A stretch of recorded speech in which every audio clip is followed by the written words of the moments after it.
It's the real news. I'm Aaron Mate. The Saudi monarchy is consolidating power both at home and abroad. On Saturday, dozens of Saudi business figures and royal family members were arrested in what was billed as a sweeping crackdown on corruption. But it's widely seen as a move to entrench the influence of Crown Prince Mohammed bin Salman, known as MBS. Now, this followed the resignation of Lebanese Prime Minister Saad Hariri, also apparently at the Saudi kingdom's behest. Hariri says he is stepping down because of an apparent assassination plot against him and because of what he called the threat of Iran and Hezbollah to Lebanon's stability. But Hariri had just met with Iranian officials and has been pledging to keep working with Hezbollah in a fragile coalition government. So, what is really going on? Well, earlier I spoke to Rami Khouri, a professor of journalism at the American University in Beirut and a fellow at Harvard University. Rami Khouri, welcome. Let me start by asking you, do you believe Hariri's explanation when he says that he's resigning because of the threat from Iran and Hezbollah, both to his country and to his own life? Not completely. I think there are issues that matter to him and cause him discomfort. The challenge of being Lebanese prime minister is really immense. You have to juggle so many internal factions and at the same time direct external interference in the country by many people. Most of it negative pressure and threats and sanctions, including now by the American Congress, new sanctions against dealing with Hezbollah. And this is a really tough job. And I think he found that it was just probably beyond his capacity, and he couldn't reconcile all the different factions that he had to reconcile. And I think it was the Saudis who pushed him to make the resignation. I'm not sure he would have resigned on his own will, as he did just this week. But the Hezbollah and the Iran issues are factors in the life of any prime minister of Lebanon that are difficult to deal with. What could the Saudis have said to him to exert sufficient pressure to get him to resign? Probably the main pressure is financial. His financial business empire was in really bad shape in the last 4 or 5 years. Many of the companies that Hariri owned or controlled were not paying salaries. Some of them went bust in Saudi Arabia, like the big construction company, Saudi Oger. And that probably was the main form of pressure that the Saudis could use. The other one simply is to withdraw support for him politically, which would lower his standing inside Lebanon, because one of the most important points in his favor was that he was supported by the Saudis, which often means that the country can expect on getting some financial support, big time financial support. They were talking of $3 to $4 billion a few years ago. The Saudis giving the Lebanese armed forces that kind of support. So it was a combination of political and financial pressure, I think. Okay, and then so let's get into the reasons why the Saudis would exert this pressure. What do you think is their goal here? Well, anything that anybody tells you about Saudi Arabia, including myself, is speculation. Saudi Arabia is like the Kremlin in the 1960s. We don't really know the inner workings of their decision-making government system and the royal family. But my own assessment is that the Saudis, first of all, have had a pretty ineffective foreign policy across the Middle East.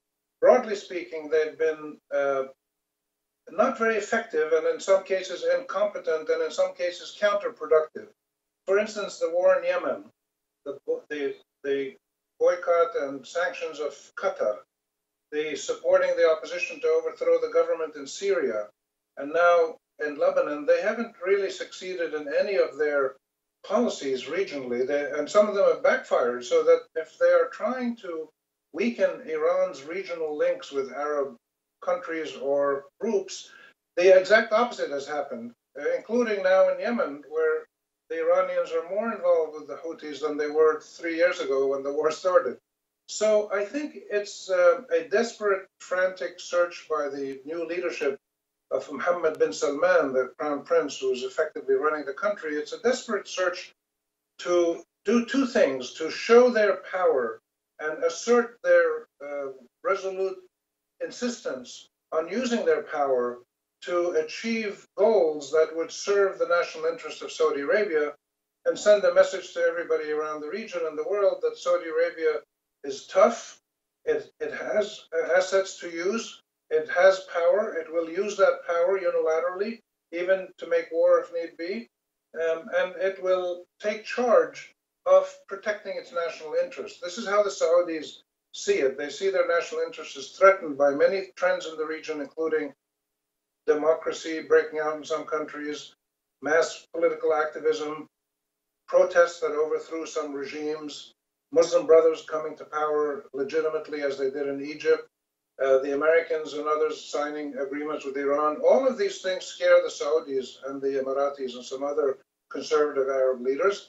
And the Saudis have been saying for a few years they're not going to just sit around and quake and ask somebody to help them. They're going to now use their power to protect themselves. And Lebanon is one example of this, where they see Hezbollah's power in Lebanon, which is quite considerable. They see Hezbollah as an extension of Iran, and they don't like Iran, and they think Iran is a threat, and they feel that if they can whittle down Hezbollah's power in Lebanon, they might be able to weaken Iran's strategic depth across the Middle East. I personally think that this is fantasy. I think the Iranians are not necessarily hegemonic powers that want to control the Middle East, because they know they can't. They're an Iranian Shiite power. The Middle East is Arab and mostly Sunni, the Muslim. But the Saudis do really genuinely perceive a threat from Iran, and they think that by whittling down the power of Hezbollah in Lebanon, they might weaken Iran. But the exact opposite has happened in the last 3 or 4 years of the Saudis or anybody else trying, the Americans over the last 10, 15 years, that Hezbollah has gotten stronger and Iran has gotten stronger across the region in the last 15, 20 years. So I think we can understand what the Saudis are doing. I think it's hard to understand why they think this strategy is going to work when they've had a series of failures using this approach. But this is probably due to lack of experience, especially with Mohammed bin Salman, the new crown prince, who's going to be king very soon. He has zero experience in statecraft, and the people around him don't have much experience either. And I think we're seeing that because the several policies he's already tried in Syria and Qatar and Yemen, and the internal reforms in Saudi Arabia, most of them have failed. And this is a problem for the Saudis. They need to address this very quickly. Speaking of internal reforms in Saudi Arabia, MBS, who you mentioned, has just ordered the arrests of members of the royal family, as well as a bunch of former ministers, on corruption allegations, he says. Some really powerful people. What do you think is going on there, and does it tie into this resignation of Hariri? Maybe. We really don't know. Most analysts and people who know Saudi Arabia that I've read and talked to in the last few days don't believe this is really about corruption. Because if you're going to hit corruption and reduce it in Saudi Arabia, you're going to have to tackle the really critical and very delicate issue of where is the line between the public wealth of the state, the government, and the country, and the private wealth of members of the royal family, thousands of them, who get immense amounts of money either through their monthly allocations or through having business monopolies or business interests that are given to them by the state, which make them incredibly wealthy. And there's no sign that that's going to happen anytime soon. So we're going to have to wait a few weeks to really understand better what this is all about. It's maybe more a sign that Mohammed bin Salman wants to send to everybody in Saudi Arabia, the media, the business community, the royal family, technocrats, everybody in the country, that he's in charge. And if anybody opposes him or even just questions or discusses what he's doing, they're going to end up with this same fate. They'll be detained, their bank accounts will be frozen, and they can be accused of corruption. Now, you have in the Arab world two basic accusations that governments make against anybody they don't like. They say that they're involved in terrorism or that they're involved in corruption, and they define those things loosely the way they want the governments do, and therefore they just do anything they want to detain people, strip them of their money if they and their positions, humiliate them, sometimes put them in jail.